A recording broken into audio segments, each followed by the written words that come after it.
comes the, y'all don't really want it like that. Yeah, here comes the, no, here comes the.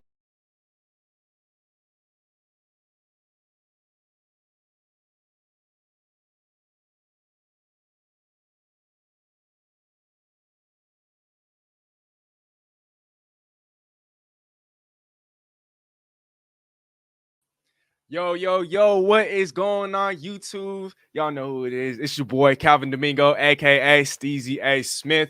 How are you guys doing today? Man, it is lovely. It is sunny. It is beautiful here in the city of Seattle. Thank you guys so much for taking the time to enjoy some of your Tuesday evening with your boy, Steezy A. Smith. I hope you guys are doing wonderful.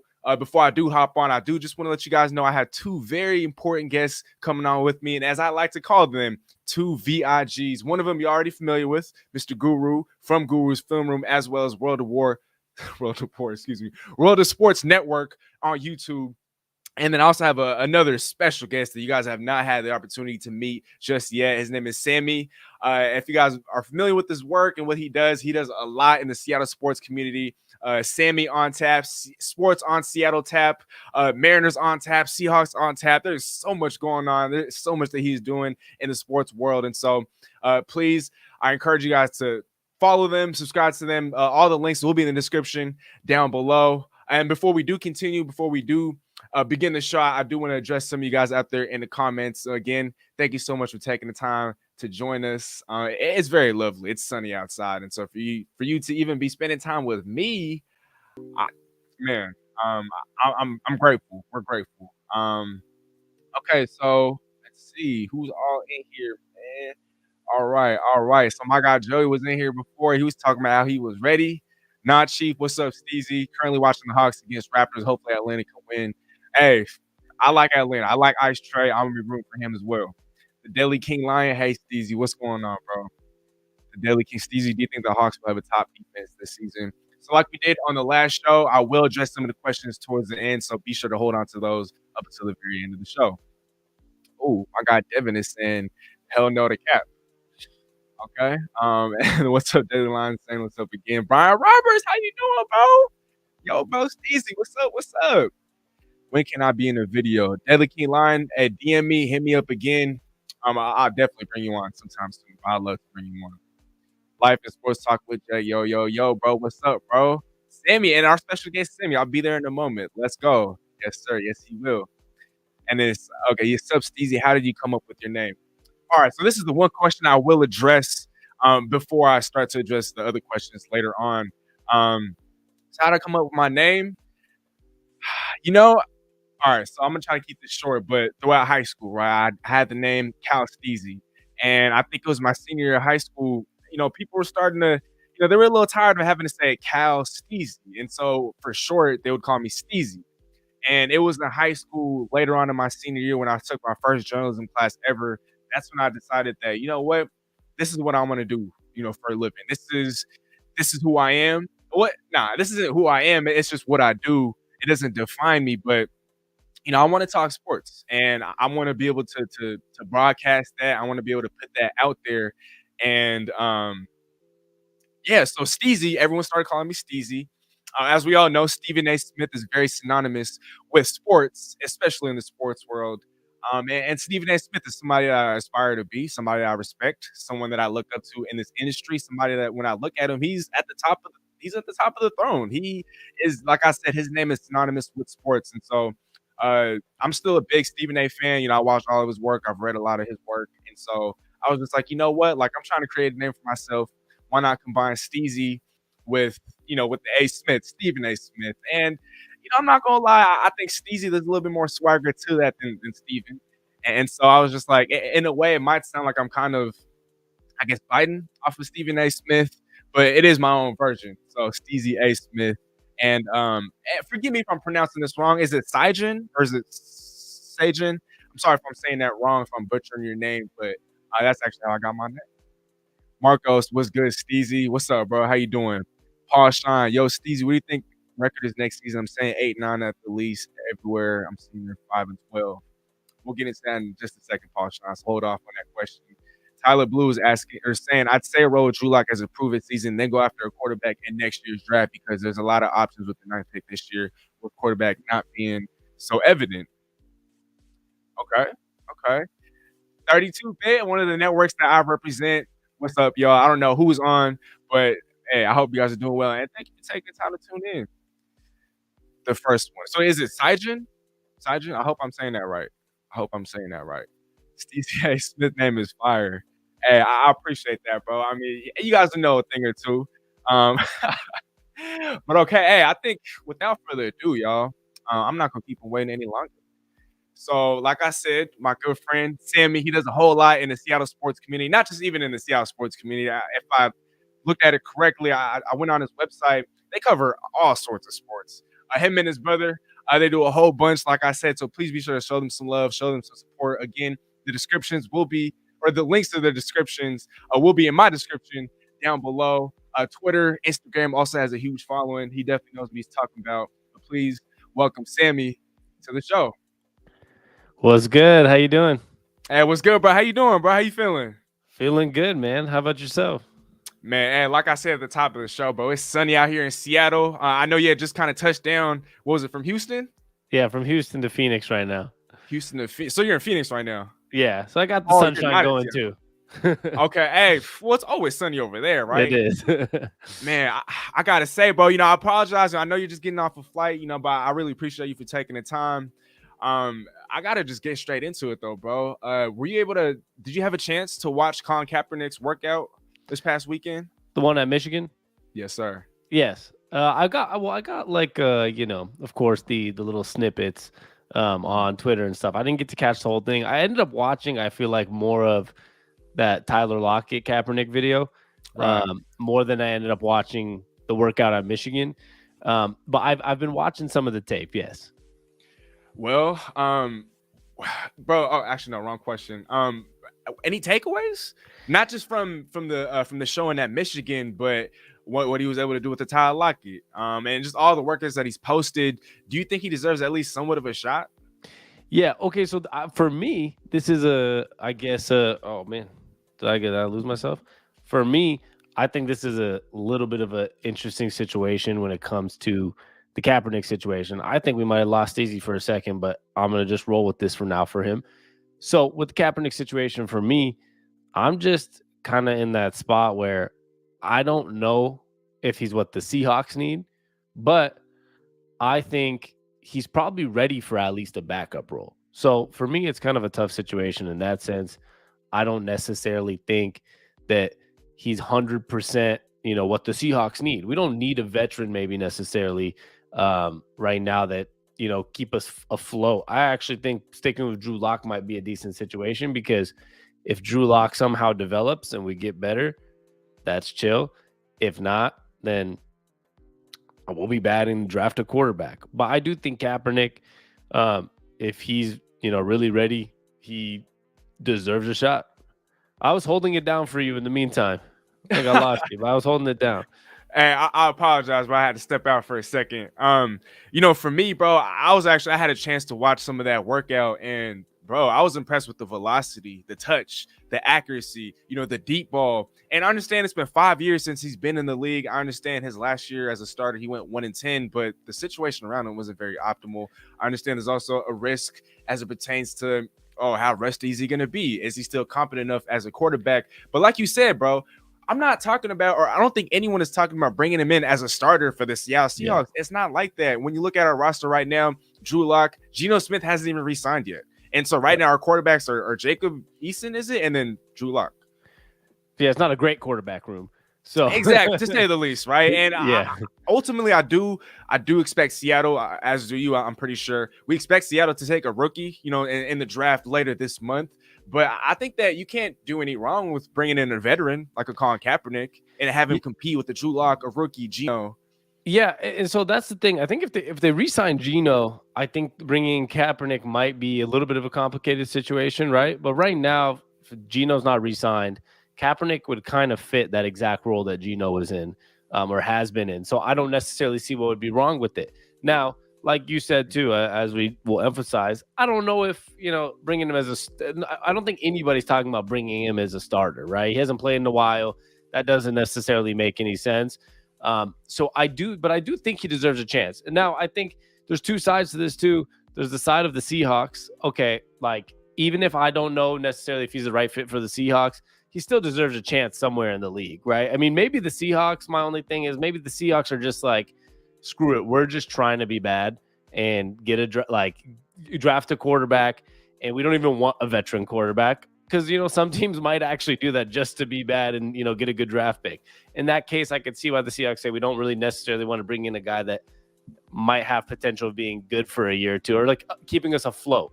So for me, at the end of the day, I think he deserves a chance. I don't know if necessarily the Seahawks is the perfect situation for him because I'm not sure if they're legitimately would bring him in for a shot or not, like a real shot at a job. Because I feel like, I think they're going to go young with quarterback, I guess is what I'm saying. But he does deserve a shot because he's obviously staying in shape.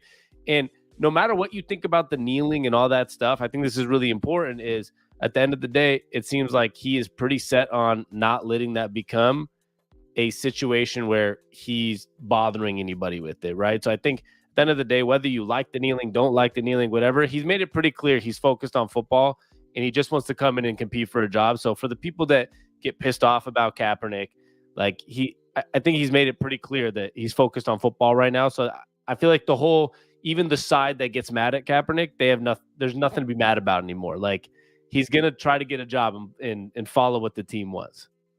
And to kind of go off what you were saying, Sammy, at the end of the day, talent is going to trump whatever you have going on off the field. And I know that this comparison might be apples to oranges, but when you look at Deshaun Watson, right? And I'm not saying I'm against Deshaun Watson. He's still, innocent until proven guilty. But we're talking about 22 civil lawsuits or 22. Right. And in return, he got a 5-year, fully guaranteed $230 million contract. But we all understand it's because of his status, right? As a quarterback in the NFL, a lot of people would say he's a top 5, top 7, maybe top 10 quarterback in the NFL. But we're ignoring all the off the field stuff. We're paying attention to what he's doing on the field, what he has done on the field, and hence the money that he got. With the Colin Kaepernick, what happens when I'm not saying this is going to happen, but let's say he comes in, right? He gets an opportunity to work out. He makes a 90-man roster. What happens if he looks good? To all those people out there that are hating on him, you're not going to hate on what he's doing on the field. You're not going to be like, oh, because I feel this way about him politically, but he's showing out on the football field. You're not going to be like, oh, I don't want him on the team anymore, right? 100%. 100%. And we won't know if that's going to be the case until we actually bring him on board, bring him into the building, and bring him in for a workout. And yes, he's been in exile, from the NFL since 2016. But ironically, the only team that's ever brought him in for a visit is our Seattle Seahawks. Yeah. And so it's kind of like, sorry. Go ahead. Sorry. Go ahead. My bad. I was just going to say, like, if we were, brave enough, I guess, if that's the correct word, if we were brave enough to bring him in for a visit, I don't see if there's anything to lose. Honestly, there's nothing to lose by bringing him on board. Yeah, there is nothing to lose. And especially in the sense of, at the end of the day, football's a business, as we know.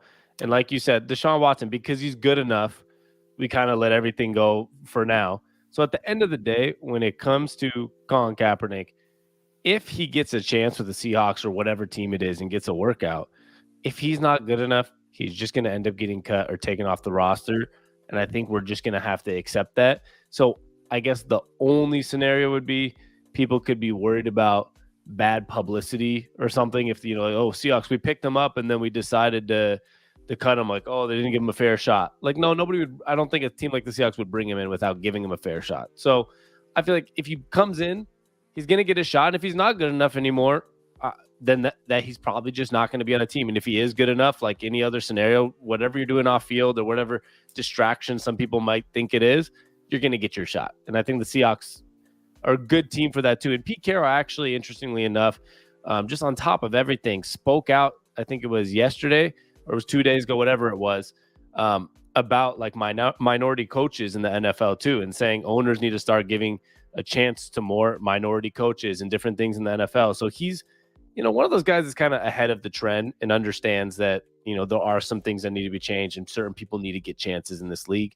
So for me, at the end of the day, Kaepernick should get a chance, whether or not, you like it or not, he should get a chance. And if he's good enough, he'll get on the roster. If he's not, unfortunately, he won't be on the roster. I think it's that simple. Honestly, I think you hit on all the points, bro. And I've had this down here for some time now, but I just wanted to say in the offseason, it's not 53-man rosters. These teams have 90-man rosters. And so if you multiply 90 times 32, which I have down here below, that equates to 2,880 NFL players on an offseason NFL roster. So we're talking 3,000 guys on an NFL roster, and a Colin Kaepernick doesn't deserve to be on an offseason roster, not even for OTAs. Wasn't Tim Tebow on a roster last year? Like, he ultimately didn't end up making the team, but do you know how many jerseys he sold? How much money he brought to the Jacksonville Jaguars? And yes, Urban Meyer was the head coach, and yes, we all understand how incompetent he was and how incompetent he looked in the NFL, and so there's definitely a caveat in that regard, but like you said, bro, it doesn't hurt. I don't think there's anything to lose by holding him or having him on an offseason roster. And if he doesn't look good enough, and if he loses, in the competition against the Drew Lock or whatever rookie we end up bringing in, then it's like, what did we really lose? And if you don't lose anything. If anything, you get benefit for being the people that gave him a shot. Exactly. And you know how like now it's always been prevalent, right? But the Black Lives Matter movement, that's always been, or at least for the last couple of years, that has been very prevalent, more so than any other time period in the NFL. There are still a small group of people, that are Seahawks fans that could look at the move like you alluded to as like, yo, the Seahawks were that one team that gave him a chance. Yo, the Seahawks were that one team, out of all the teams in the NFL, they were the one team that were willing to give him a chance. And I think from a PR standpoint, that could actually up Seattle's appeal. What do you think about that? Yeah, I think that's true. And I know some people might take that the wrong way, right? Like them saying like, oh, it's a good PR move, but I don't mean it for them to do it as solely a PR move. I just mean that if you do give him that shot and he doesn't work out, it's not your fault that it didn't work out, but you still have the benefit of being that team that actually tried to look past this concept of, he kneeled back 3, 4, 5 years ago, and you're just giving the guy a shot. Now, I do think it kind of sucks for him because I think he looks good right now in some of these workout videos. It does look good, but it sucks for him that nobody gave him a chance up until now because he might actually have that rust and it might not look great in his first OTAs back after 4 or 5 years. But at the end of the day, it's as simple as what you said. He gets a shot. If he's good enough, he'll be on the roster. If he's not, he won't be. Maybe another team picks him up. Tim Tebow got a chance. And Tim Tebow's also another sensation that people love, and he sold jerseys, and he wasn't good enough. And even Urban Meyer, who loves Tim Tebow, had to cut him. So it's like I didn't see anybody freaking out that, oh my God, it's unfair that Tim Tebow got cut. No, it was fair. He just wasn't good enough, so he got cut. I think the same thing would happen with Kaepernick if he didn't make a roster. I don't think you'd get this uproar like, how dare you give him a chance and not sign him? So I think at the end of the day, it's a good thing to do. But I'm just not 100%. I guess this is interesting. And I want to kind of relay this question to you too is, do you think he's still good enough? Because I know it's hard. It's really hard. Like even some people are worried about Deshaun Watson, like how good's he going to be right off the bat after like a full year and a half maybe of not playing football. It is really hard to stay good. So like what's your like true thought? Because like maybe it's a good move, but how like he can't be as good as he was previously, right? Like that's the problem here, I feel like. Man, that's a great question, Sam. Well, like I said, so right when I was watching what he had did at halftime at the Michigan spring practice or whatever it was, like I said, I saw velocity, I saw touch, I saw accuracy, I saw a live arm, a deep arm, and I understand he's throwing against air. His receivers are not. No one's jamming the receivers at the line of scrimmage. There's no defense. But what makes his showing any different than, let's say, a pro day? Right? We have quarterbacks all the time generating all this hype, generating all this interest at a pro day throwing against air. And I fell victim to this. And I'm enamored with the Malik Willis, right? But remember his pro day, everyone was showing that. Everyone was talking about, oh my gosh, he's the consensus number one, quarterback on the draft board. Look at his arm, look at his rushing upside, look at his athletic and physical tools. But he also wasn't going up against any sort of defenses. I don't believe Colin Kaepernick was, right? And so we have seen what he's done in the NFL, and I know he did go 3-16. Was that 3-16 as a starting quarterback for the Niners his last 2 years? But statistically, 16 touchdowns to 4 picks. Yeah, he wasn't like as because there's two sides, right? I feel like some people try to make him sound better than he was at the end, and there's people that want to make him sound much worse. The reality was he was all right on a bad team, right? So like at the end of the day, he wasn't at the point where he should be out of the league, but he wasn't at the point where he's like maybe playing at the level that he was during those 49ers Seahawks couple year rivalry. But like you said, like the numbers, people just stick on the record, right? And the record makes it look like it's bad. He was actually all right, and he's not. And when I say all right, that means you should have a job in the NFL. Maybe he wasn't at a starting capability anymore. I remember at that time he was, I think he went vegan at the time, and he lost some of his like muscle, and there was a lot of things going on. He just played a little worse. But at the end of the day, that doesn't put you at a point where if he didn't kneel, he would have been in the NFL, right? Like, let's keep it honest. So it's like at the end of the day, he was good enough to play. I guess the hard thing is. The other hard thing, I was looking at some of the comments too, right? Because I've seen some people say like, I don't know if the leadership's there and there's also two ways of seeing that. For me, based on what I feel like I've heard NFL, NBA, other people, right? Like even just other pro athletes say about Colin Kaepernick, I actually feel like he'd be a good leader and somebody that the locker room would be excited to have. Maybe the NFL won't be excited. Maybe there's some of the coaches that don't like it. I don't know what they all think, but based off of what you saw in the NFL, the way people had his back, the players, and the way like NBA players like the LeBrons of the world and people like that have Colin Kaepernick's back, I don't see how he wouldn't go into a locker room and be somebody that would help bring a team together, because he seems like the type of guy that would be able to give some experiences, have a veteran presence, and be able to, kind of, I don't want to say, I don't know what the word is. I was going to say, it's not like, he's been through stuff that nobody else has been through in the NFL. Like he has an actual story. I think that's a great leadership moment for people to be around. So at the end of the day, as long as he accepts, I guess that's the biggest thing I was trying to get to. As long as he would accept that role, there's no reason not to have that guy in a locker room. I mean, like we've seen, I don't know. There's much worse backup quarterbacks out there. I'm sure he's just as good as Jacob Eason right now still, or just as good as a Geno Smith, even though Geno did play pretty good for those couple games. He played all right. But you know what I'm saying? Like there are some backups you watch and you're like, there's no way that like this guy can't at least get on like a practice squad. Hey, 1000%, bro. And I'm not throwing any sort of shade or disrespect towards any of these guys because, if you're in the NFL, obviously you've grinded your ass off, you're in the NFL for a reason. But going off of what you were saying, have you ever heard of Logan Woodside? No. Okay, well, I haven't either. But I was going through some backup quarterbacks on rosters across the NFL, and he just so happens to be the backup for the Tennessee Titans. No one's ever heard of him. And I think all time in 2 years, he has 6 passing yards. Have you ever heard of Felipe Franks? Also, no. Same here. Yeah. He's the backup quarterback for the Atlanta Falcons. And so I think your point, you put it out there beautifully. But I think obviously it's the political thing, right? Obviously, we all know that talent-wise, he should be in the NFL. And so I think we know why he's not currently in the NFL. But when we look at some of the things that are happening, like a Tim Tebow coming in, Deshaun Watson signing a fully guaranteed contract, when we look at the need that Seattle has, and Seattle's fan base right now is kind of divided. There's one side that's kind of like, oh, we hate Pete, fire John, fire Pete. These guys are ruining the franchise, trading Russ, letting go of Bobby. They might trade DK. I hope we don't end up doing that. But there's also another side, right? And then there's also another side that's saying like, yo, these guys have rebuilded before. We've been in this situation before. Give them the benefit of the doubt. Blah blah blah blah blah. I just feel like with the Colin Kaepernick, I think he could definitely kind of fit like in the gray area. I feel like as it pertains to fans, just because look, he talked about how he could help a team win games, right? And if Pete, I don't know if they're BSing, but they did tell us that they're not rebuilding, instead they're retooling, and so we'll see what that looks like, later in the off season. But I just feel like by bringing in Colin Kaepernick, like I said, and we keep saying this, what is there to lose?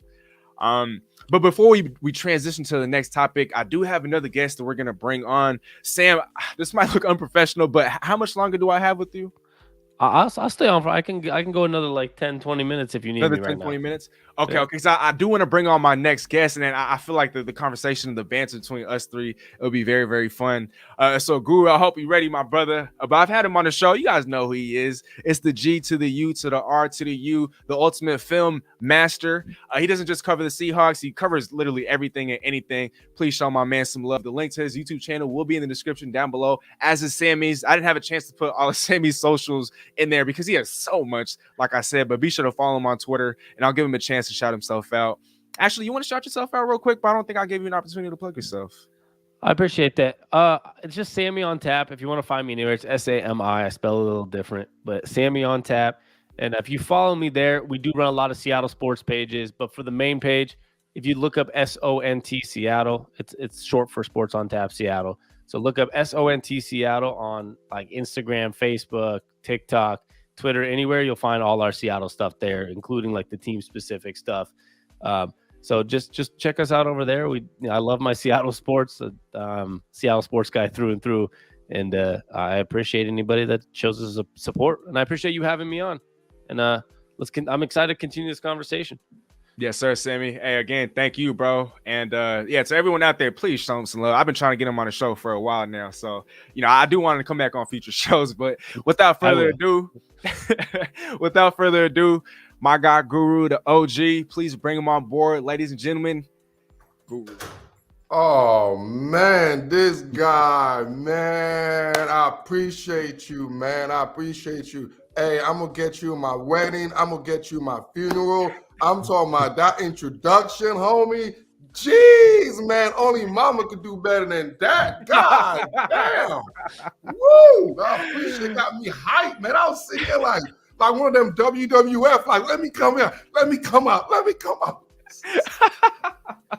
Hey, bro, I'm sorry to have kept you waiting for so long, bro. I was like, I had to make up for it by, putting out a fire introduction. Man, appreciate you. Hey, Samuel. Hey, I'm a big fan, man. Hey, I'm a big fan of yours, man. For real. Like, you be doing all that. Like, I call them like the 60-second straight headline. Just boom, he tells you everything about Seattle sports in freaking 60 seconds, bro. That shit's dope. I like it. I love your beats. I like everything you do, bro. I'm a big fan, man. Obviously, I follow you because I just told you that, I appreciate that. Yeah, hey, Sammy, like he said, like I said, this is my OG right here. This is my guy, Guru. He is World of Sports Network on YouTube, but all other socials at Guru's Film Room. Like I said, he's a film master. And man, he's been dropping a whole bunch of draft content. I can't even keep up with everything. Hey, FYI, I do know Felipe Franks and those guys, man. Y'all go ahead, man. Hey, but like I said, I had no idea, but I wanted to preface by saying, like, I still respect these guys. They're in the league, but then again, Colin Kaepernick or Felipe Franks, right? But Guru, I asked Sammy, and before we, move on to some of these other topics, I want to ask you, bro. What are your takeaways from Colin Kaepernick showing in front of scouts at halftime of the Michigan spring game this past Saturday? Oh man, it was what I say was brand movement. It was something like, in the stock market and the crypto, when some breaking news or something happened, the stock goes up, but nothing significant. Like I said, it's a good thing for us to talk about, but for me, who likes to film, I'm not going to see him on film. So I think, like I said, it's a good effort, and I know I sound, heartless, but how it is. It's logical. This game, there's no heart in this game. That's why I watch films, man. I just see numbers. I don't see names. So at the end of the day, I don't see him having an opportunity to play in this game because, look, bro, this had beef with billionaires, man. Like, I'm gonna tell you one thing: you don't get beef with billionaires. There's just certain people in this universe. You know what I'm saying? You don't get beef with the mob. You don't get beef with certain, with just certain, with those biker gangs. There's just certain things you don't do. So, and you're going to learn the hard way. And this is just what it is. That's why they're billionaires. And frankly, if I'm a billionaire, I'd be like, bro, you out too, homie. So either way, I look at it like, hey, the billionaire's going to win. This is America. It's capitalism. Whoever get the most money wins most of the time.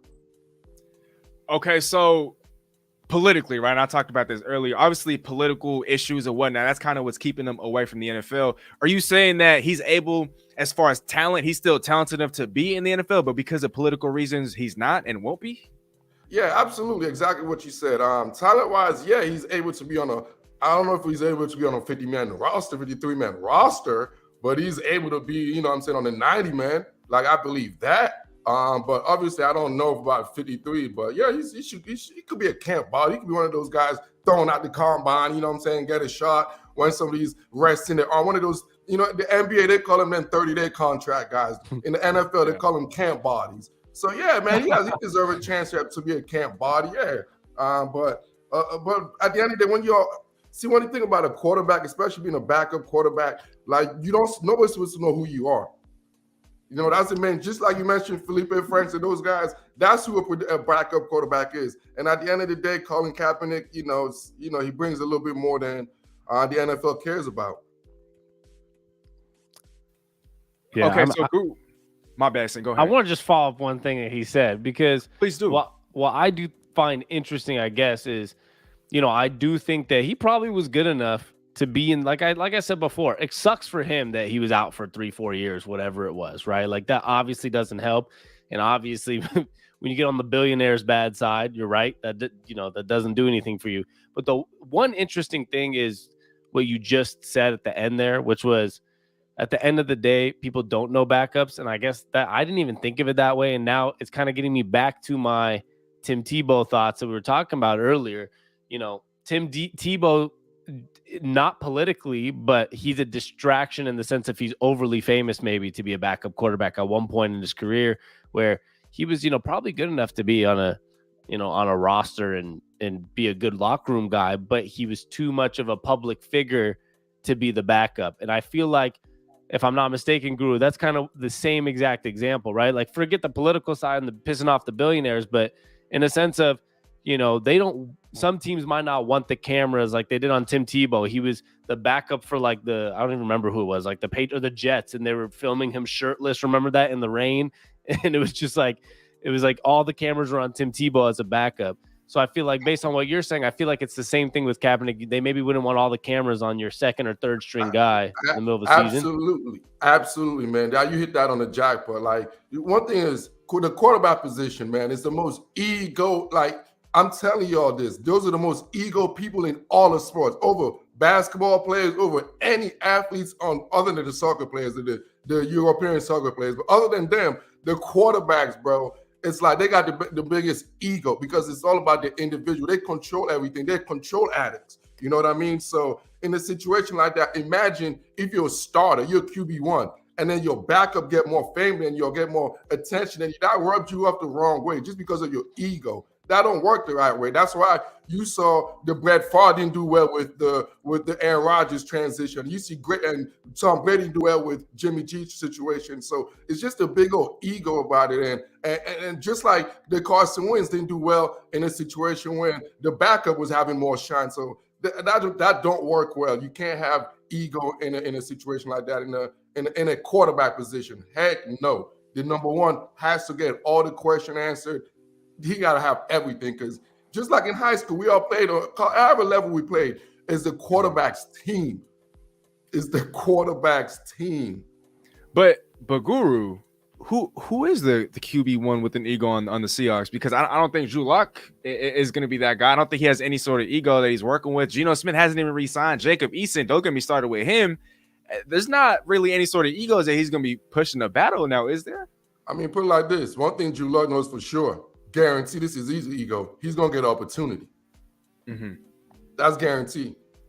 Like, he knows that he's going to get opportunity. And that's the stage he's in as in his career. He's in the career of, I'm looking for opportunity. He's not in a situation where, hey, I'm going to be a starter. Now he's like, I hope I could get opportunity to be a starter. That's this transition Drew Lock is in right now.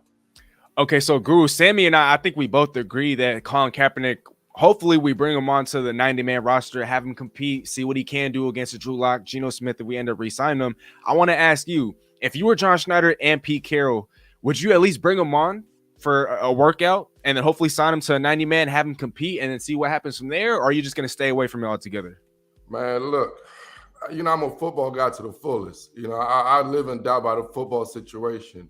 I'm a team football. If I'm Schneider, nah, I do exactly what Pete's doing. I support you, you know what I mean? And I call you, but I don't know if I come and visit you, you know what I mean? So I do the same thing Petey's doing with those situations, just keeping a support I'm calling, but really not pulling the trigger. So now I wouldn't, especially they're already in a situation right now when they rebuild. Seattle's trying to find themselves and figure themselves out. They don't need that type of situation right now and that type of distraction. They just don't. They just don't.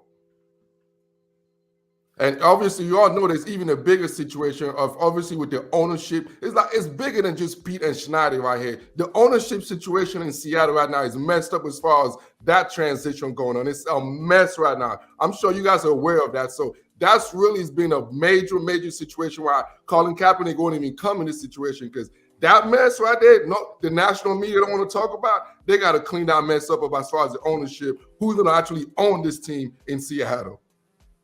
Man, that's a great question, bro. I don't know if I heard this report wrong, but there was like a rumor that came out not too long ago about maybe Jody Allen sells the team within the next year or two. No one knows. I mean, it doesn't seem like she's very invested into the team. Exactly. So I wouldn't be surprised if she does it. But Sam, what do you think, bro? Like, do you think she should sell the team? I mean, like at the end of the day, she doesn't seem like she cares very much, right? Or like and it's like pretty known thing. I think it was, it was like almost near the end of the season when it came to like the Russell Wilson reports and the Pete Carroll reports. It was just, there was all these reports that Jody Allen's not having that many conversations with people around the team. I know that unfortunately when Paul Allen passed, it sounded like Pete Carroll and John Schneider kind of took the realm of not ownership, but they kind of just ran everything, right? They ran the football side of Seahawks, yeah.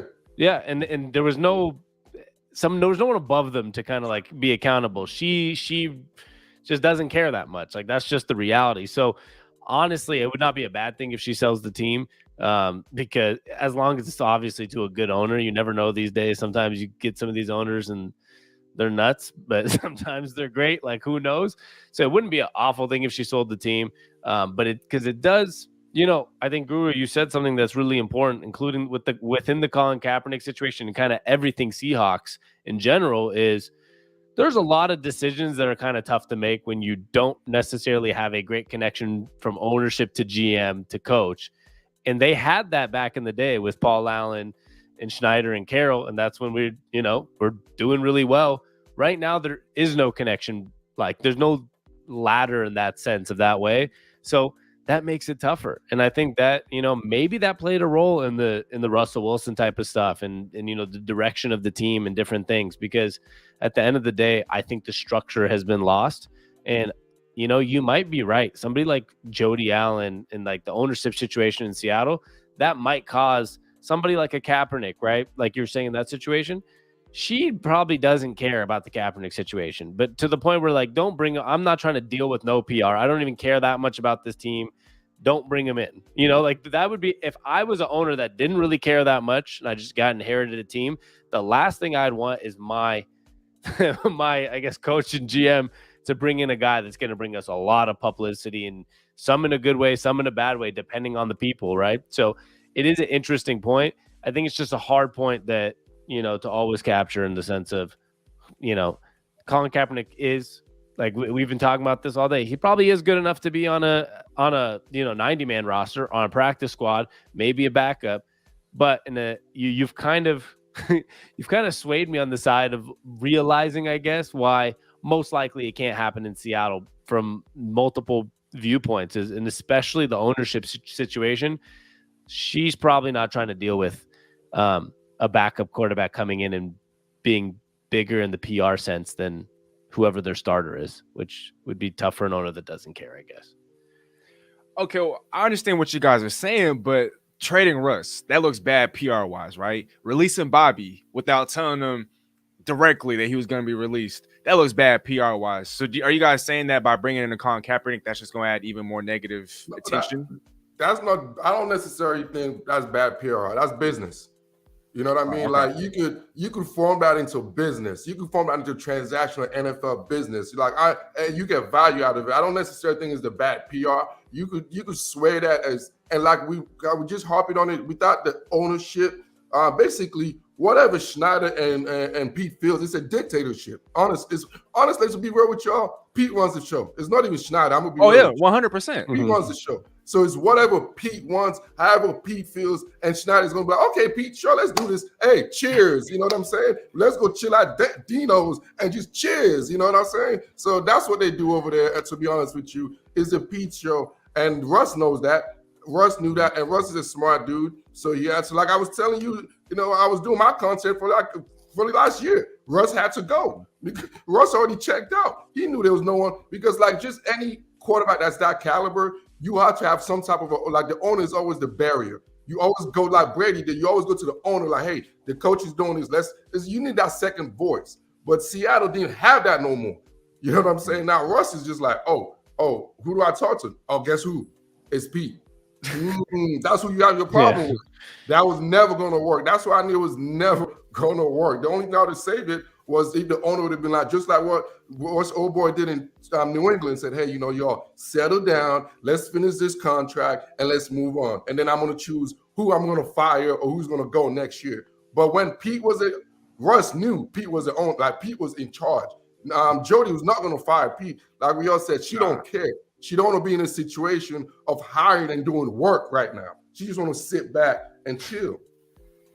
No, 1,000%. And to kind of continue off what you were saying, I've said this before on previous shows, but Pete Carroll is the GM. At least he has final say over all personal matters. I know John Schneider is the GM in name, but at the end of the day, Pete Carroll is also the vice president of football operations. That means he has final say over all personnel decisions, over all trades, signings, drafting. It's all him. John Schneider will probably submit the name, but he'll have to go through and run it through a Pete before it's accepted. And so for those of you guys that didn't know, Pete isn't only the head coach. He's also the vice president of football operations. And in football, that has more power than the general manager.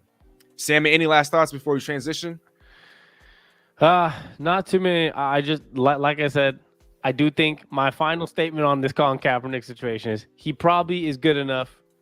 But I guess I do understand the reasons why a team wouldn't bring him in. And it's not because they maybe wouldn't want to, but you made a good point about the NFL and billionaires. And when you do things that they don't like, it takes away opportunities from you. And it's not fair, but life's not fair. But I do think he's good enough to be on a roster in reality.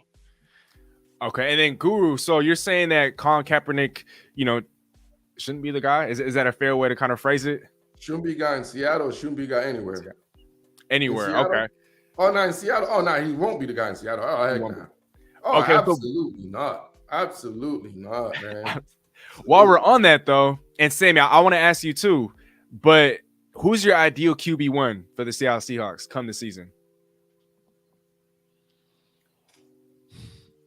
I think it's just going to be Drew Lock. I kind of wanted Malik Willis. And I kind of want, to give somebody a try, but I think it's going to be Drew Lock. I think they're, and I think Guru, you said it great. You said it's the Pete show, and I think he's trying to make a point. And he's, there's a reason he's out here saying, I really like Drew Lock. We saw a lot of talent. We really wanted Drew Lock in this trade. If you look at Seahawks social media, they brought him in for the tour and like checking out his jerseys. They're treating him like the starting quarterback. You don't do that for a guy you're treating like a backup. I've seen backups be traded. They don't get the tour and all over your team's Instagram and the coaches talking about you. So I do really think that they're going to try to just give him 1 year. And he's trying to have the Pete show and say like, I can do it. And I think that's really what he's trying to do. And if it fails, he's going to, or pretty much switch the wording to like, we knew this was going to be a down year. We wanted to just, try to compete as good as we can, and then they'll draft. And I think that's what he's going to do. He's going to find a way to either, if it works, take the credit, and if it doesn't work, take the credit and say, like, we were trying to be bad for a year, and we'll draft next year. Hey, I just wanted to say to Germ out there from Give Us a Shot Network, please be sure to subscribe to them, show them some love. They run a great show over there. They know what they're talking about. Germ, I think I might have spelled your name wrong earlier. I spelled it with a G instead of a J. So if you're still tuned in, I apologize. And then 32-bit. Shout out the network on my behalf, 999 Super Sticker. I really appreciate that. I don't know if you guys are still tuned in, but I appreciate y'all for tuning in. Guru, same question for you though, my brother. Who's your ideal Seahawks starting quarterback come week 1? Yeah, I think it's gonna be Drew Lock. It's his to lose, to be honest with you.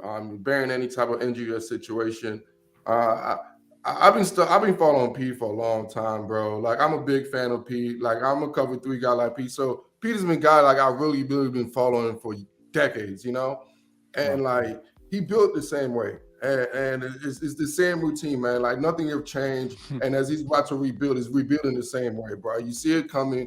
We're gonna get either one of them offensive linemen. You know, I'll prefer my boy from NC State. We're not getting no quarterback. If it's going to be a quarterback, it's going to be one of them smaller little guys like Ross situation in the Really? 5th round or something. But at the end of the day, there's not going to be any type of guy that's, unless he, like I said, he shakes the world, but I see them building from the inside out, just like typical. Either in defensive line or offensive line in the draft heavy. Build inside out, man. You got to build back from inside out, get the identity back. No, 1000%. You know, I'm not going to disagree with you there. I will still address Kaepernick. So if you guys have any questions, comments that you want to talk about before the show ends, but I do want to transition to the next topic because Sammy doesn't have too much longer with us. But DK Metcalf, you know, the other day there were rumors that he could be had for the right price. And so for you guys and Sammy, I'm going to start with you. What do you make of the DK Metcalf trade rumors, and what qualifies as the right price as it pertains to what Seattle could possibly get in return for the 24-year-old superstar wide receiver? Yeah, this is a tough one because I think, and I heard a great analogy. I can't remember where I heard it today, but you know, the Seahawks and most teams tend to re-sign their guys on that second contract or their first big contract. But you know, the Seahawks have had a tendency of after that first big contract letting guys go.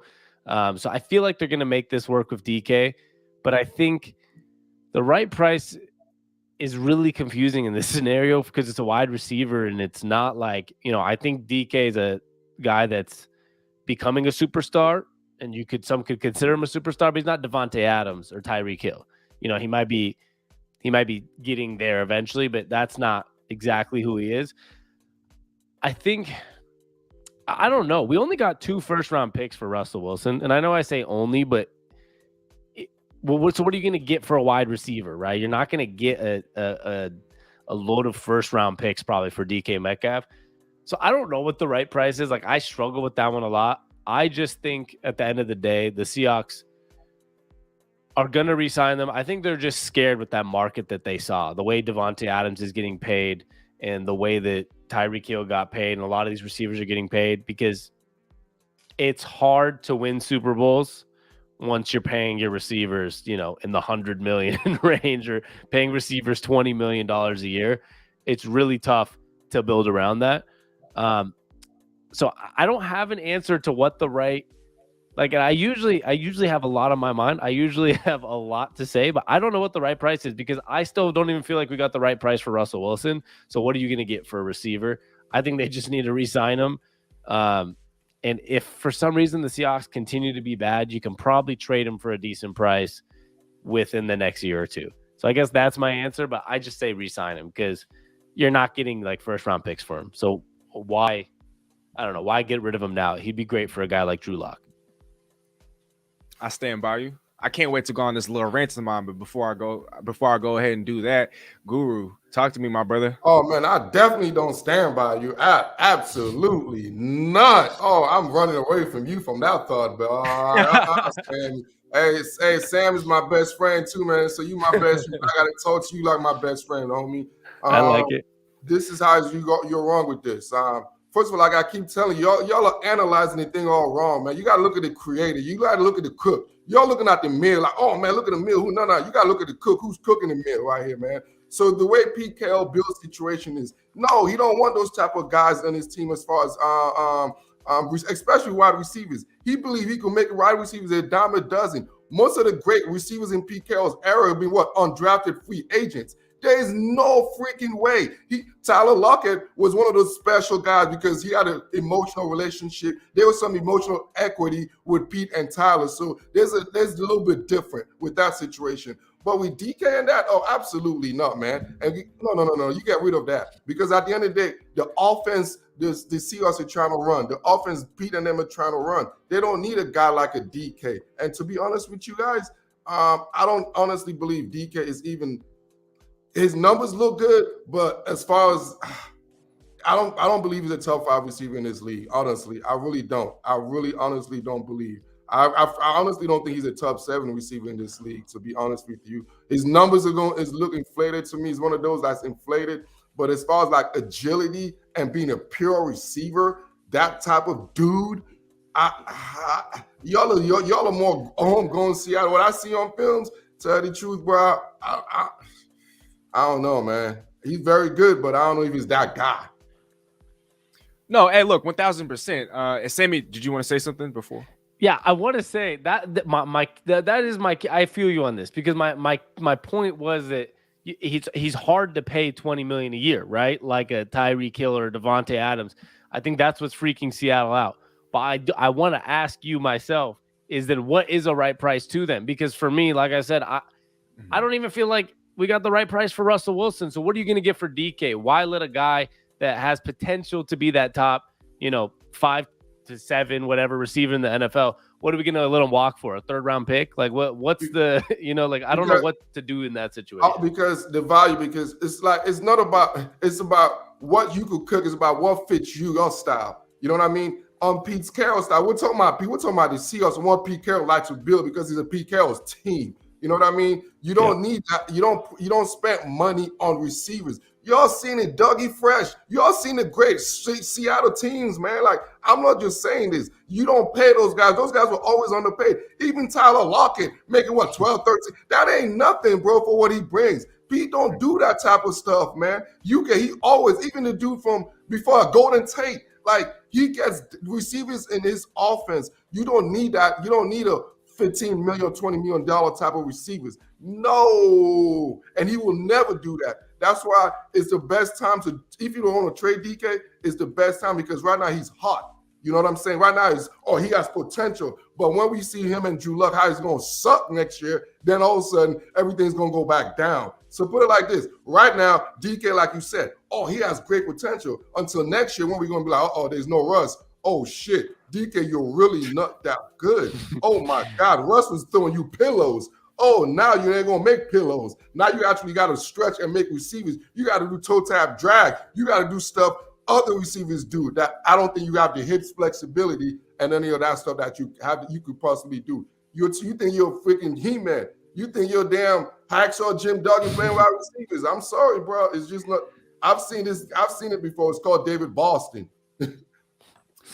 Hey, look, bro, I got to get in some of my input before Sammy goes here. I just want to say, I understand everything that you're saying, Guru, but another staple of Pete Carroll's offense is throwing the ball down the field, right? We're talking about pushing the ball down the field, play action, the fly route.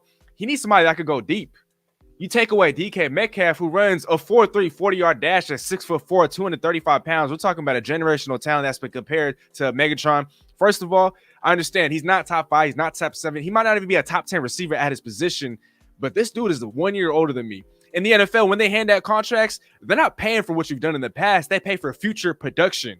And so with the DK Metcalf, the way that I look at the Seahawks roster, there are 2 guys that have a cap hit north of $10 million next year. Tyler Lockett and Poona Ford. And next year, Russ's dead money is going to come off the books. Next year, Carlos Dunlap's money is going to come off the books. And isn't it every single year the cap goes up, right? And so I look at a Tyreek Hill contract. I look at a Devontae Adams contract. On the surface, it looks astronomical. Tyreek Hill, 4 years, $120 million, $72.2 million guaranteed. But when you break it down, when you break down the contract and you look at how much he's actually getting paid, it's essentially a 3-year, $72 million contract. The guarantee is astronomically high, the highest ever for a wide receiver. But per year, he's only going to get paid $28 million per year or $30 million per year for 3 years. For Devontae Adams, his contract is essentially also a 3-year, about $60 million contract. And so the average annual value is going to be about 22.5 to 24.5. And that's not astronomically high. And so with the DK Metcalf, I can see Seattle giving him 4 years, $100 million. You front load the contract, you give him all the guarantees in the first 2 to 3 years. If he doesn't live up to that, then after 2 to 3 years, you can move on. And Sammy brought up a great point. If Drew Lock is going to be our guy, wouldn't you want to surround him with a Ferrari? Wouldn't you want to surround him with weapons? This team is already bereft of stars. Let's say we want to build through the draft, right? We bring in a rookie quarterback. You have him on board. If we draft a rookie quarterback in the first round, we have 5 years with him. We don't have to pay that guy for 5 years. And if we want to pay a left tackle or a cornerback or another premium position, if we bring in these guys as rookies, we don't have to pay them for 4 to 5 years. And so I know, Guru, you said these are business moves and not necessarily PR moves that will damage, PR things for the Seattle Seahawks, but fans are mad right now. Russ is gone. Bobby's gone. DJ Reed's gone. And the same offseason where you tell us that, no, we're not rebuilding, we're still looking to win Super Bowls, and you traded DK Metcalf for draft picks, it's a crapshoot. And Seattle, before in the past, has not been able to replace running backs in the draft. How many years did it take for us to find a running back after Marshawn Lynch? It took forever. And there's also a precedent for us signing receivers or pass catchers to contracts. I know it didn't work out with the Jimmy Graham, but we also spent significant capital on him. Percy Harvin, immediately after trading for him, we gave him a 6-year, $63 million contract. And so while it does not fit what Pete wants to do, he also wants to throw the ball deep. He also doesn't have any generational players at his position or on his team right now. This guy's only 24 years old. He's only going to get better. We've seen the highest of highs. Yes, it was with the Russell Wilson, but the franchise receiving record, 1,303 yards, second team All-Pro. I understand he's not the most technically and the most nuanced guy at the wide receiver position, but like I said, you're paying for future production. You're paying for potential. He has the potential to be top 5, top 7. You still need a guy that you can throw the ball deep, and if you're going to roll with a rookie quarterback or a Drew Lock, you need weapons for him to throw to so that he can look good.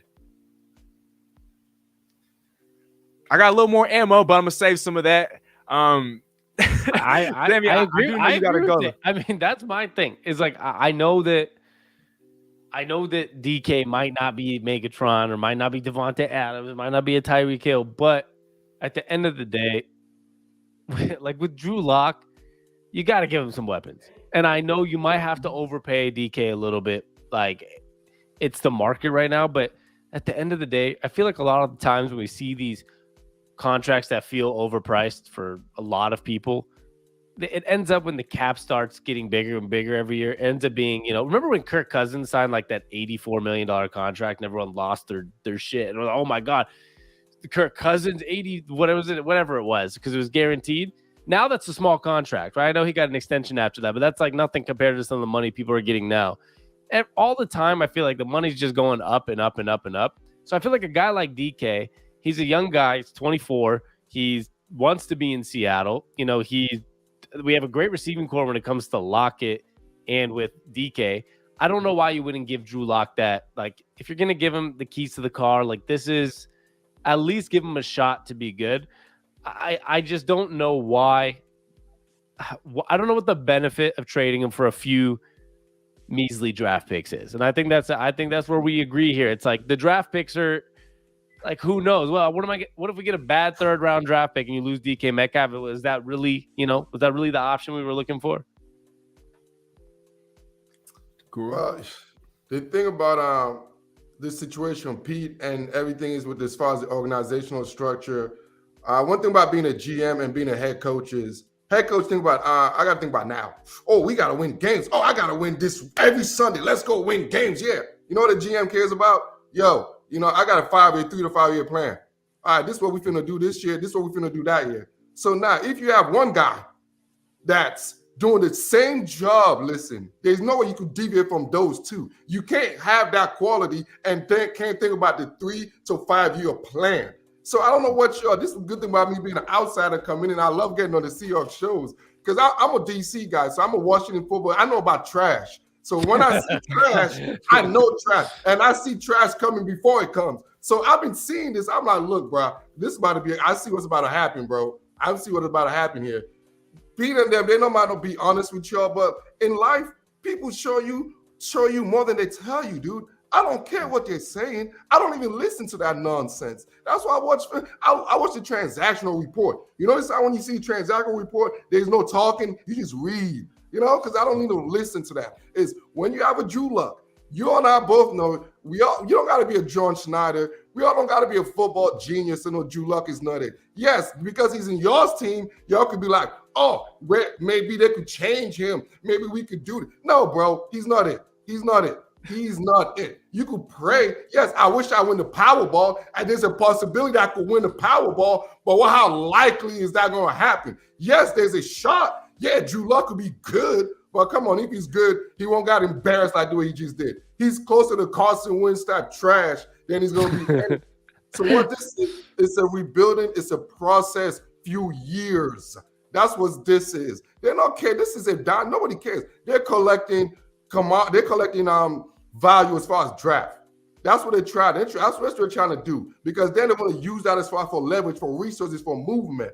That's what they're doing, because it's not about winning on the field. For them, honestly, they want to lose more games. Y'all don't want to admit that, but they want to lose more games so they could get more as far as draft capital, because they want to rebuild, and rebuilding takes 2 minimum to 3 years, man. And at the end of the day, and it starts with this year, and this year is going to be nothing. This is the year the Seahawks are going to be the worst team in the league. That's expected. You know what I mean? The only thing they want to be is competitive. But as far as wins and losses, man, they want to go 5-11. They want to be top 3 picks because of, and as a GM, you look at the future draft class, and you look at how you look at your team 3 to 5 years down the road. You're like, you know what? I'm going to get me some capital, and I'm going to make sure I suck a little bit this year so I can position myself to get who I really want, which is a quarterback next year. Wow.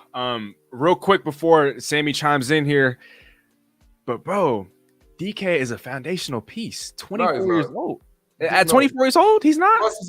Russ is a foundational piece. Russ made DK is not the way to go around. It's like DK is a normal guy you could draft in a bull. It's like when you keep saying generation, I keep like, what generation? Your generation? I'm like, what generation are you talking about, dude? Your generation? Is it the Seahawks generation? Like what? Like, so look at production, right? Tyler Lockett is as productive as DK, bro. Without the muscle. No, he's a better receiver. He's a better receiver. I agree with that. No, just production, just the numbers, production.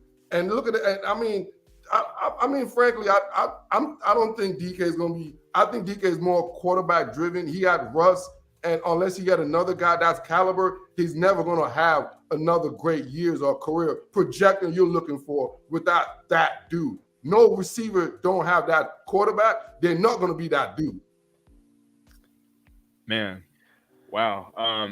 Sammy, you know, I'll give you this, Guru. It is easier from a Seattle sports perspective to be in love with your players, to be in love with a guy like DK, right?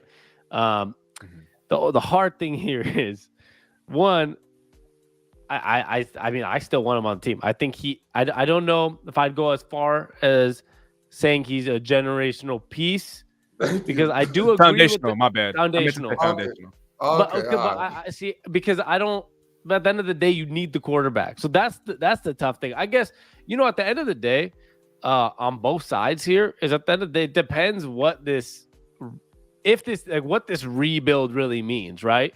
If we're getting BS'd by Pete, they're saying like we're trying to compete and we're not rebuilding, then yeah, you keep DK. But if they're just saying that to keep the fan base happy and they're actually trying to be bad, they're gonna get rid of DK. So that's where the tough situation is, because, and I think from an outside perspective, as Guru was saying, because, as a Seattle perspective, I'm always going to think we're competing just because that's my team. But like the outside world might see us as that team that's, they're not obviously not competing. They're going to be bad.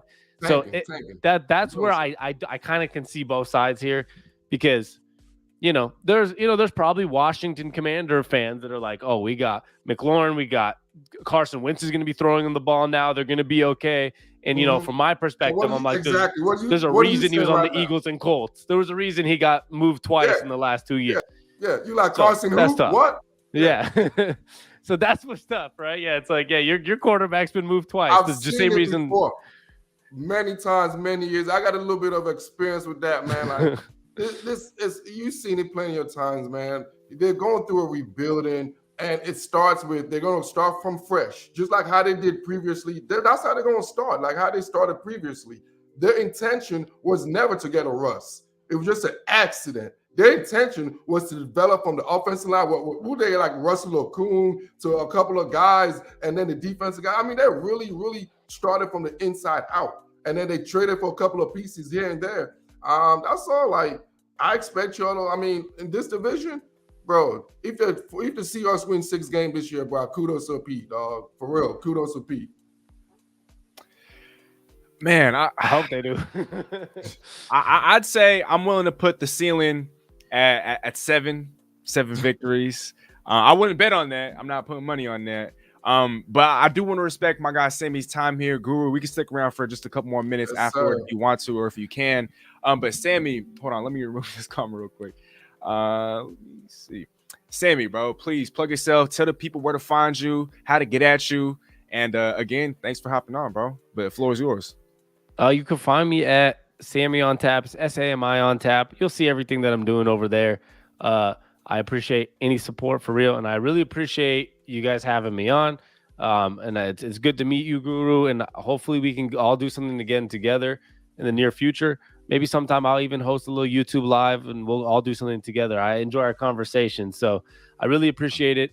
Any love and support on the YouTube channel or on social media means a lot to me, and I'll make sure to be chatting with all of you guys on social media. So hit me up and let's have some good talks. And I'll make one last statement, which is, after this conversation, I've been thinking I either want the Seahawks to, honestly, if they're going to be bad, now I'm just like, if you're going to trade DK, trade them all. Like trade Tyler.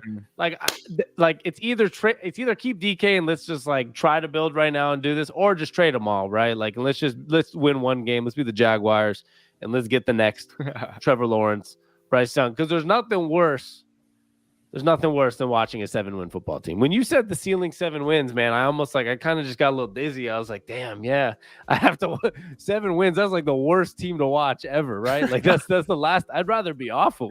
So let's just hope. I don't know. Let's just hope they know what they're doing this year. And I guess they've done it before, so they probably know more than I do. So I'm gonna try my best to trust in Pete and John. Man, well, I guess they deserve a little bit of the benefit of the doubt. But folks, that was Sammy on Tap. Like I said, the links to his channel description or to his YouTube channel will be in the description down below, as is Guru's. Sammy, again, my brother, thanks for hopping on, bro. I really appreciate you for taking the time, and we will do this again. Can't wait for it. Of course. Thank you, guys. It's good meeting you, Guru, and it's great being on with you guys. Let's all do something together soon. Yes, and we will. Take it easy, Sammy. Take it easy. All right, my man Guru, bro. Okay. So you said trade DK. What's your asking price? What are you looking for in return? Obviously, you go big.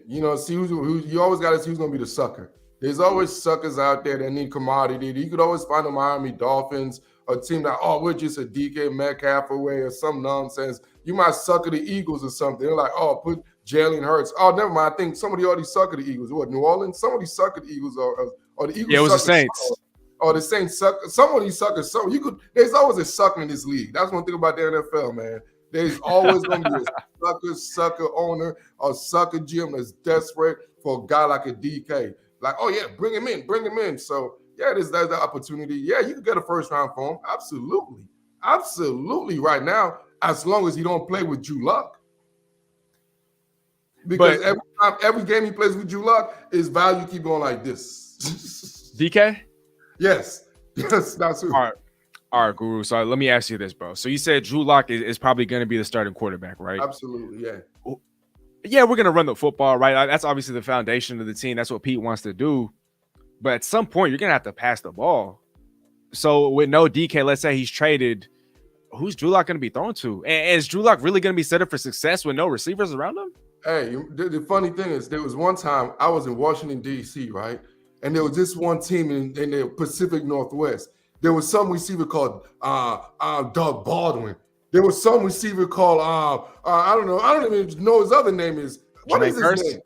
Curse, right? There was some receivers from Golden Tate, and I think they even made it old. I think that somebody was clowning in the whole national media. They're nobodies. I remember that. Yeah, trust me, because I was one of those guys. Like, who the hell is those dudes, man? Who was those dudes? So yes, exactly what you're saying. You don't need dudes. You know what I'm saying? You need system guys to fit Bill's system. Y'all remember the New England Patriots took away Tom Brady because that was his system. Y'all remember all those, let me just say, less athletic and more fair-skinned complexion receivers? You know what I'm saying? And those were just system dudes. They weren't no superstar. Like, I don't understand the whole thinking you need a superstar to win a Super Bowl. You need Devontae Adams ain't got no damn Super Bowl. You need a number one big dog receiver. No, bro. You need a collective receiver core. You need a core. And Seattle is great when they have a receiving core. And that's what Pete Carroll is trying to develop. Man, you don't want no DK. You don't want a type A receiver. No. You want all three receivers to be, type A together. That's how I see it. Okay, so Guru, you make very valid points. Obviously, Doug Baldwin, undrafted, Jermaine Kearse, undrafted, Golden Tate. He was drafted in the second round. So there was, premium compensation spent on a Golden Tate. But the way that I look at it is, didn't Seattle just catch lightning in a bottle, by bringing those guys on board? Because ever since those guys left Seattle, Seattle has not really been able to find, guys that flew under the radar. I don't remember Seattle bringing in an undrafted guy that became a star. That just hasn't happened. I mean, everyone's been trashing Seattle's draft strategy. I don't think it's been as terrible as the media is making it out to be. But who's to say that Seattle's going to come across another undrafted gem, another 7th round gem? We haven't had a Sherm. We haven't had a Cam. We haven't had a Russ. We haven't had a Bobby. These guys were all drafted in the later rounds. When was the last time Seattle front office even did something like that? Well, when you have those guys that could last for a decade, obviously, yes. Obviously, yeah. All right, so you could chill. Obviously, when I have the Mercedes for, the big old house for a while, it's already paid for. Yo, you could chill, so give them pay. Like, okay, I'm chill for a decade. All right, so obviously, they never had to replace those guys. So the scouting got to be focused on certain things and they could experiment more with Russ being the eraser. He could erase all the type of mistakes. You know what I mean? So yeah, they were just trying things here, trying down here. I can shoot here, I can shoot there because they can afford to do that. But right now they know what time it is. They know what time it is because they got rid of Russ. And if you get rid of Russ, trust me, DK is not a high commodity like Russ. No. And at the end of the day, bro, nobody build football team from their receiver. No, you don't 100%. Do that. You don't do that. And you don't make a guy like DK Metcalf on your team. You let some other suckers do that. You let them, and you get the draft capital. And look, I always use this example. All right. When you go to the flag football, you play flag football, you play ball, whatever, right? Oh, yeah. What position is everybody want to play? Like, what's the biggest group? Like, even in 7-on-7, and even in college, anywhere you go, the position is like 1 million people. What position? Well, in the games that I played, it's either quarterback or receiver. Receiver. Yeah. There's 1 million receivers. You go to any backyard, anywhere in America, any football camp, they say the line, offense, defense, any position group, you're going to see the most people playing wide receiver, bro. Wide receivers come a dozen, bro. Look at the last few years. How many rookie receivers came in and dominated? That's really now you can rank them ahead of DK, bro. For real. So it's like you find those guys a dime a dozen, man. You find them every draft, man. The generations have changed. The years have changed. Receivers now are the easiest position to get. Like, they're easy. Everyone got a receiver. Even Washington got a Terry McLaurin. Everyone has a receiver. It's like a prostitute. You know what I'm saying? You just go on the streets at 10:30 at night. You got some money. You got yourself a receiver, dog. I'm telling you. Don't try to pay high value. Don't try to make a hoe position and marry it. Don't marry to a hoe. No. Receivers, no. Oh my gosh. You don't. Hey, bro, I'm not gonna lie. You know what? You kind of started to sway me a little bit, my brother. I definitely look, like I said, I agree on everything that you're saying. When I look at the state of the team as is right now, I didn't say generational earlier, by the way. I said foundational. So okay, my bad. No, you good though. You good. So when I say DK is a foundational piece, I'm only really saying that because, right, like I said, age, potential, future production, and I know there is an abundance of wide receivers that come in and out of the draft each and every single year. I mean, we see a Jamar Chase, we see a Justin Jefferson, we see all these rookies coming in lighting up the league.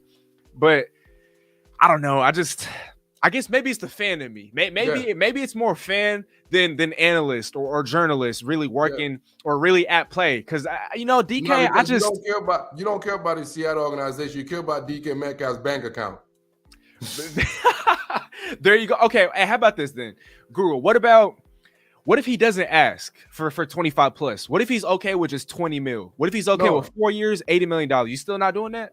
Bro, nobody's gonna be okay with that. Let's just you want to play the what if game? I'll play the what if game with you. All right, we can play the what if game. What if in fact that if he's gonna take 20, but hey, why don't you just take 18 while you're doing the what ifs game? It's like shit, why not? Why don't we just go to 18? Well, if you're gonna do 20, might as well meet me at 18. Let's make it 19.5. The what ifs, man. We know this dude ain't gonna take no bank, no discount, bro. The one thing about players, and you can be around enough players, bro, dude, fans get this game twisted. Like a lot of fans thinking the players are here about, I love the team. I want to win a championship. Go Hawks. No, bro, no. I'm sorry to tell fans, right? No.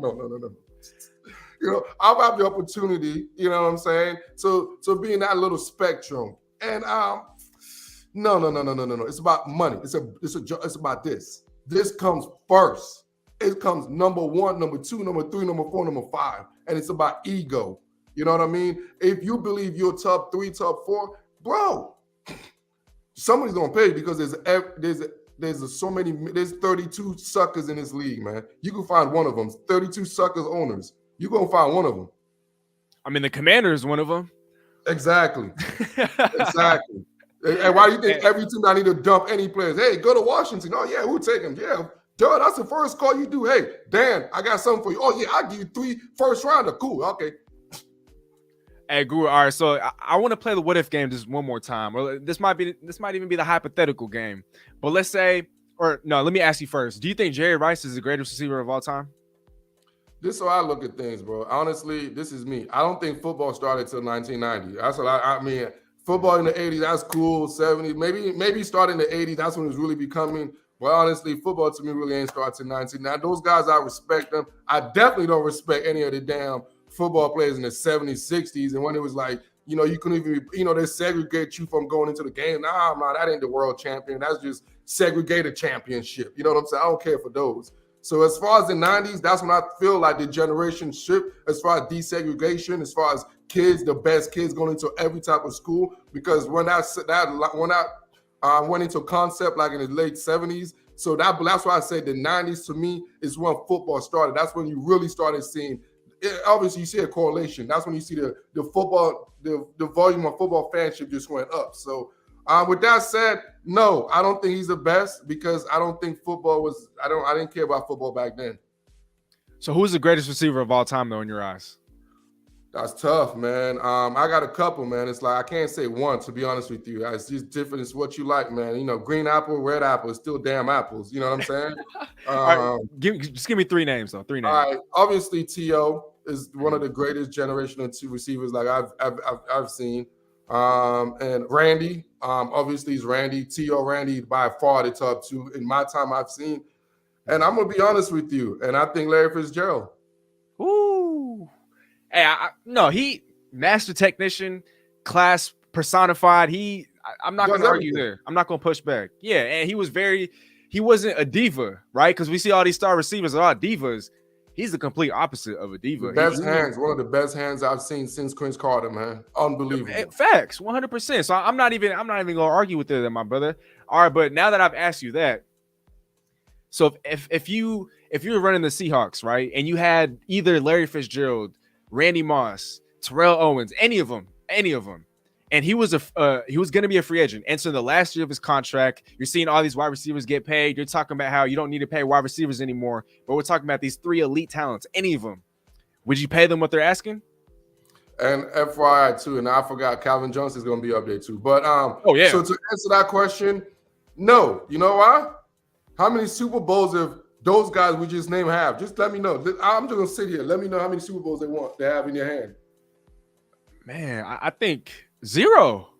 Oh, yep. Ding, ding, ding, ding, ding, ding. Yeah. Yeah. So, like I said, yeah, cool. That's why I won't pay him.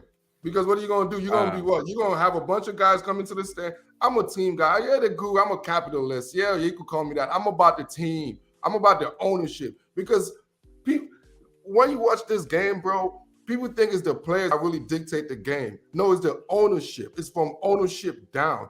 That's why you think there's a coincidence why the Seahawks all of a sudden is sucking. Look at the ownership. Once you have trash ownership, it drizzles down to the damn team, bro. You know what I'm saying? So when our focus is from ownership down, and that's when you're going to find the sucky teams, trust me, from the good teams. It's not about the players. It's not about that. Because at the end of the day, the owner hires the GM. The GM hires the coach. And the GM gets the players for the coach. And if the players don't listen to the coach tell the GM, and the GM cut them. So at the end of the day, it's come up. That's the chain of command. And most fans don't know that part about this game. They focus on the players part of it. No, the players have nothing to do with it, bro. It's what the GM and the head coach feels about you. Just like Russ is out of here. Hey, bro, I just want to let you know, bro, if DK, let's say he signs an extension or he gets traded, whether or not one of those two things happen, you're going to be on the show. Yeah, I'm going to need you to talk your stuff. Man, I hope he gets his ass traded so we get some damn value for him, man. To be honest with you, let him go, man. We don't need DK. Like, DK's okay. Like, hey, remember Steve Largent? Guess who? The greatest receiving CEO. He ain't got no Super Bowl. He ain't got. Hey, DK could do all that. I know. Hey, I know Dougie Fresh to this day. I know Javon Curse. Hey, they could come here anytime and I buy them food because they got a ring. I take them straight up to the bar. They got a ring. That's all. It's all about that ring, man. Everybody wants to get married. You want to date around, get stats. That's going dating around and shit. I got stats. Look at me. I'm showing off. No. Give me a ring, baby. You know what I'm saying? Like Beyonce. You want to be locked down. You want to be tied down, right? Yeah, tie me down, man. I don't need you to be doing one night stand, get me excited here and get me excited there. Nah, bro. I want to settle down. I want to see dinner every Sunday. I want to have dinner like the way y'all had it with Russ. Now y'all going to see when you have a divorce what it's all about. Now y'all going to see, because now you guys have a bad ownership. I'm sorry. And now y'all don't have a quarterback.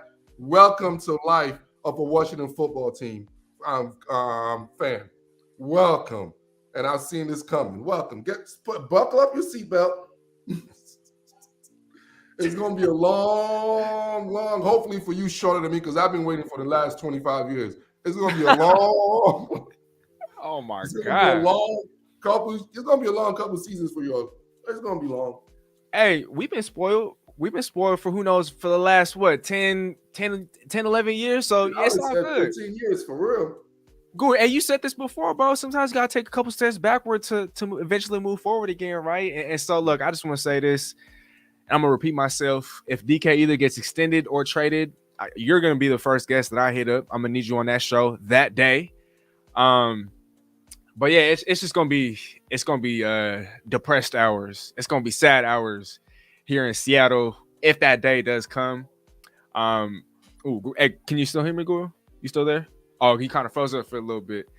But real quick though, I do want to address one of the questions. This is from a while ago. This is when we were still talking about Colin Kaepernick. But Pale Time, I don't know if you still tuned in, bro. But I don't want you to think I'm ignoring you. And thanks again for hopping on the show the other day. But he's asking, do the Seahawks have anything to lose by giving him, and he's talking about Colin Kaepernick, a shot? If they roll with Locke, you're not taking reps from a rookie. And so we've kind of already addressed that, but my answer was I don't think you really have anything to lose, by bringing on a Colin Kaepernick. But Guru and Sam did allude to it, mostly Guru, but he has beef, against the owners, against these billionaires.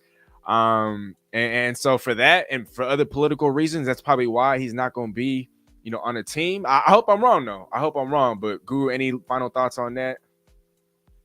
Nah, I think you're absolutely right. And I think the only reason why Pete would say anything like, because he could do something about it, but he's not.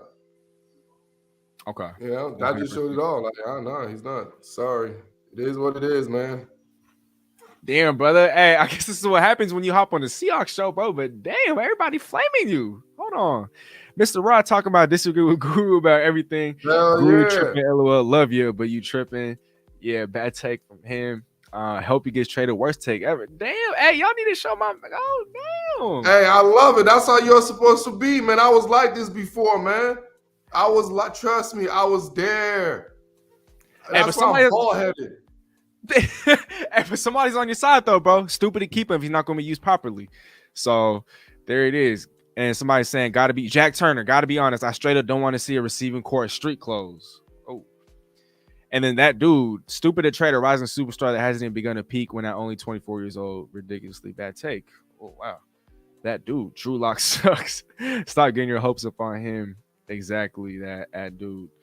And real quick, though, because I think some of y'all might have, twisted my words a little bit. I'm not saying that Drew Lock is going to be that guy. I don't think he's the future. I don't think, he should be the starter for the Seahawks moving forward. But like Guru talked about, there is a 3, 4, 5 year plan that a team lays out. And a Drew Lock, if the plan is to tank and to get as many draft picks and to find a quarterback in a rookie draft in the next couple years, then you roll out a Drew Lock. You know, you've seen what he's done in the past. He hasn't done all that well. And so but I do say all that to say that I still think he has a little bit of potential. You know, he has a rocket of an arm. He's only 24, 25 years old. He has shown flashes and glimpses of potential. And I'm not sure Seattle's the right place for him to showcase that, but I am saying that there's still a little bit of light at the end of that tunnel. But again, I'm not saying he's going to be the starter or anything like that. He's not going to light up the league. I hope I'm wrong. But I do think that when you look at his strengths, which is his deep arm, and that really might be it, his deep ball, that does, you know, kind of fit with what DK likes to do. He stretches the field. He is an elite player that defenses had the game plan for and against. And so I don't know, but man, this has been a very controversial show, to say the least. But to all the people out there that's tuned in, hey, it's all love. You know what I mean? Guru, he's very entertaining. He's very knowledgeable. He's very intelligent in what he says. And so please don't be mad at him. You know, I know we disagree. Hey, let me hit the nerve. That means they know it's real. That's why it hurts. I love it. Because okay, so you gonna embrace it. You heard it when he says the truth hurts, man. Some people don't want to hear it. It's like, come on. They know about Javon Curse and Doug. I'm just giving them names that they ain't got no records. Shit, they were averaging 800 receiving yards a season. But I've seen every clutch play. I've seen Curse make it. But one thing y'all got to realize, man, DK dropped too many balls, man. Like, I don't really, come on, man. Y'all know he dropped balls. Like, he's all right, man. He's not like, I mean, I would love to have him. Don't get it twisted. I'd love to have him now. I'm just talking. But not for, I'll get him for about 15 mil. 15 million. 15? Now, that's why he ain't going to be with me. That's why he going to be, okay. Exactly. I won't pay no receivers nowadays more than 15 million. Nah, I won't do it. Not for the, nah. Even if they're the best in the league. So you wouldn't pay Devontae or Tyreek? Oh, Justin Jefferson is already one of the best in the league, bro. JJ is already one of the best in the league. Like, he ain't and DeMar. Exactly. And he ain't going to get paid anytime soon. Man, he said that's it. Guru trying to angle for DK. I see what you're doing. But hey, Ryan Wilson here showing love. He said, tell Guru we love him. And yes, we do. Yes, we do. Ain't that right? Family 12s. Yes, we do. Right? And then JT Medina right here, he ain't lying about DK's drops. Look, nobody here is saying that DK Metcalf is a perfect wide receiver. He's not a technician at the wide receiver spot. He's not as nuanced as, let's say, a Tyler Lockett. He doesn't have the best of hands, but I just feel like some of the other things that he brings to the table. I'm gonna be real with you, man. On the films, man, DK runs basically like 2 routes, maybe 3. Yeah. It's like fly a post. It's and he does a little comeback, you know, a little hitch, come right back. That little quick one just to get him in the game. They do that like in the first quarter, just to come back, just to give it to him. You know what I mean? Just to get, dude. He's have no. You can't. The real corners in this league. That's why he struggles against elite corners, dude. Like if he got a lot of work to do, bro. Right now, he's 24. Yeah, he's faster than everyone. He's big and strong, but that ain't mean shit in football, bro. The fastest dude ain't the best dudes. The strongest dude ain't the best dudes. That's not how football work. No, that's fair. That's fair. And real quick to that dude, you know, I wasn't calling you guys out. I'm playing, man. I'm playing. I'm just trying to show my man some support. But hey, he embraces it. So, you know, I'm gonna let him do him. And yeah, I mean, DK did on a lot of good corners such as Ramsey this year. Oh, Stephon Gilmore, if that comes to mind, his second team All Pro year. But hey, we'll leave it to the Birds. We'll leave it to we'll leave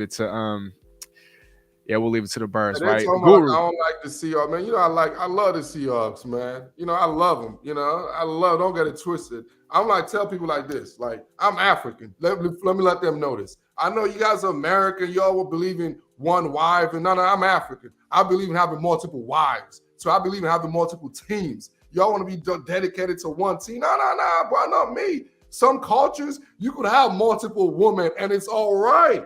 You know what I'm saying? In my culture, I could have multiple. So, hey, I got multiple teams. And the Seahawks are one of my teams. So don't get it twisted now. Don't like, they're not part of my circle of wives. They are part of my wives. Hell, I'm here in Seattle. Straight like that. Hey, you heard the man. Talk your stuff. Hey, but Guru, we do have to, that is the conclusion of the show. We do have to wrap things up. But before we go, you know, I got to give you a chance, my brother, to plug yourself. Let them know where to find you, YouTube, Instagram. I know you be doing your Dougie. You have been doing your Dougie. You've been putting out a whole bunch of content. Like I said, I still got to catch up. But tell all the fans, all the people out there where to find your stuff. Hey, like I tell people, man, my stuff is rated R. So if you're all about, that church type of stuff, that religious type of thing, man, you might not like my content. But of all, you like film work and all about that raw and gutter, go ahead, man. Our Guru's Film Room. It's easy. Just Gurus with the S Film Room. And you catch me on that in all my platforms. Hey, like I said, the link to his YouTube channel will be in the description down below. But at Guru's Film Room on Instagram, Twitter, all that good stuff. But YouTube at World of Sports Network. Been putting out a whole bunch of content, been working, been grinding. So please show my man some love, some respect. I know you guys might not agree with everything that he's been saying, but yo, at the end of the day, you know, we're allowed to disagree, right? Like what that dude was talking about. So, you know, at the end of the day, you know, I like the fact that we're keeping this cordial. You know, I appreciate that. But one more thing though, before we do go, JT Medina is saying, ask Steezy, would you pay $25 million plus a year and Pete's offense? The thing is, I don't think it's going to have to take 25. I think we could get away with 23 and a half, 24, 25. Now, if you watch my DK Metcalf episode, I did say that the maximum I will pay him was 26 to 27, but that was before I had Guru. That was before I had Guru on the show. That was before I had Guru on the show. And so, you know, my mind's kind of changed just a little bit. And I told this before, I'm not married to my statements. All my statements are fluid. I'm not married to them, right? And so that sounds like a cop-out, but I'm not married to my statements. I can't change my mind. I can't work with others. You know, like a dog. But to all the fans out there, Team Steezy family, to all the 12s, to all the Guru's fans, to all the Sammy on Taps fans, I just want to say thank you. Thank you so much for taking the time to chill with us. We've been live for an hour and a half now. And like I said, it's been beautiful here in Seattle. So to all you guys that have been spending time with us, really gratitude from the bottom of my heart, from Guru's heart. Really appreciate you guys. If you already subscribed to my channel, at Steezy A. Smith, be sure to do the same on Instagram, on Twitter, at Steezy A. Smith. And yeah, hey, we love y'all. Hope you guys have a great night. And here are a couple of more. Hey, Steezy, I saw an article saying Jets offered the number 10 pick. Damn.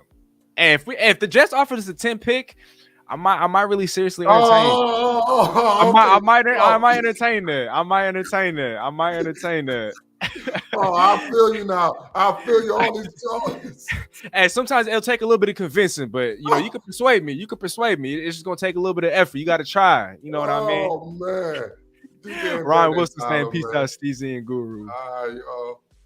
But yeah, and we about to sign off though, y'all. Please subscribe, follow, show some love, all that good stuff. We love y'all. Peace out, man. Yes. And as always, all glory to God. Amen. And what's that? And Steezy out.